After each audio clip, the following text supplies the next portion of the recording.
बिहार की जनता की क्या उम्मीदें हैं इस बजट को लेकर, दिखाते हैं।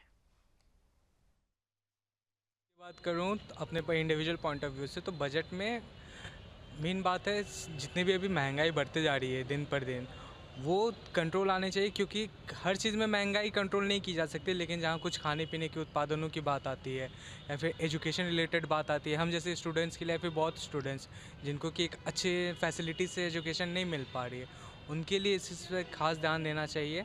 एंड हाँ, बजट का सबकी उम्मीद बजट से यही रहती है कि जितने वो उनके फेवर में रहे, आम पब्लिक के लिए भी, हम जैसे लोगों के लिए भी, मोस्टली जो मिडिल क्लास फैमिली आती है। बजट से तो हम लोग हमेशा काफ़ी उम्मीद लगा के रखते हैं, लेकिन उम्मीद पूरी होती नहीं है।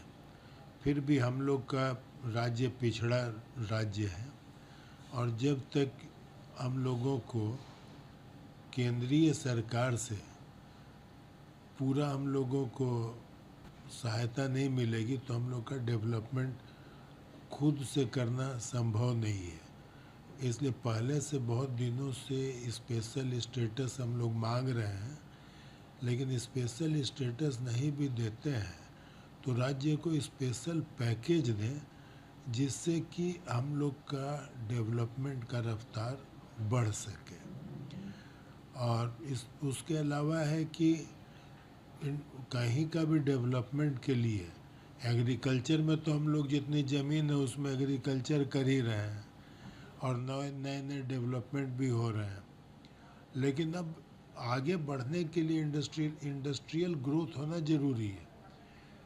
उसके लिए हम लोगों का सरकार से ये कहना है कि भाई जो दो चार बड़ी बड़ी इंडस्ट्री अगर आएगी यहाँ, वो केंद्र सरकार चेष्टा करके बड़ी इंडस्ट्री यहाँ पे लावे, उनको स्पेशल इंसेंटिव वो पैकेज, जो बड़ी इंडस्ट्री आएंगी तो उनके साथ साथ बहुत सारी छोटी इंडस्ट्रीज का भी और राज्य का भी ग्रोथ होता है।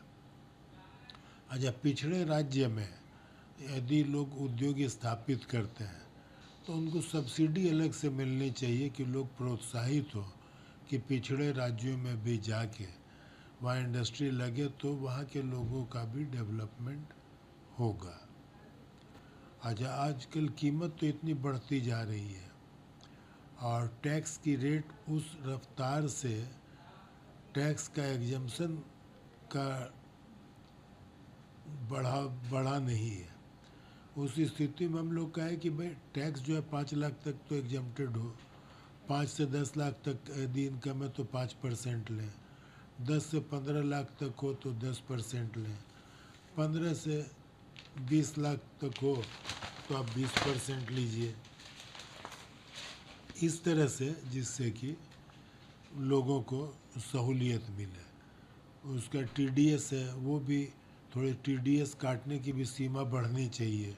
फॉर्मेलिटी बहुत सारी बढ़ जाती है, कुछ ऐसा होना चाहिए जिससे कि फॉर्मेलिटीज़ जो है टीडीएस और उसके बाद में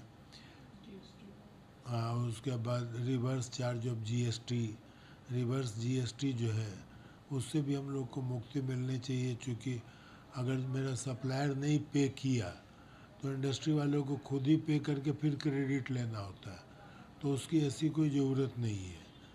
रिवर्स चार्ज का मैकेनिज़्म में भी कुछ सहूलियत मिले तो, और भी बहुत सारी चीज़ें हैं, जैसे वो काफ़ी उनको डिटेल में